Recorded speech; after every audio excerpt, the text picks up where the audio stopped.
Brigadier Qassam sayap militer Hamas mengungkap bahwa mereka berhasil menyesatkan intelijen Israel melalui operasi penipuan yang melibatkan pengambilan jenazah palsu. Dalam pernyataannya, Qassam menjelaskan bahwa Israel memantau proses pengambilan jenazah tentaranya melalui drone, lalu menandai lokasi penyimpanan jenazah tersebut sebagai target serangan udara.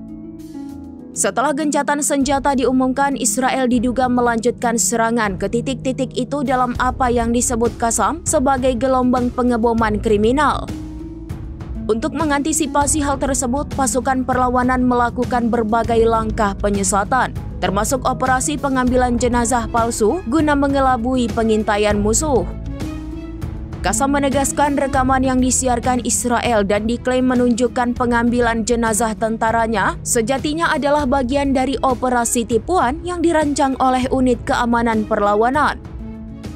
Brigadier Qassam juga menegaskan bahwa etika perlawanan dan ajaran agama mereka dalam memperlakukan tahanan maupun jenazah jauh berbeda dari apa yang mereka sebut sebagai mental haus darah ala Nazi milik musuh.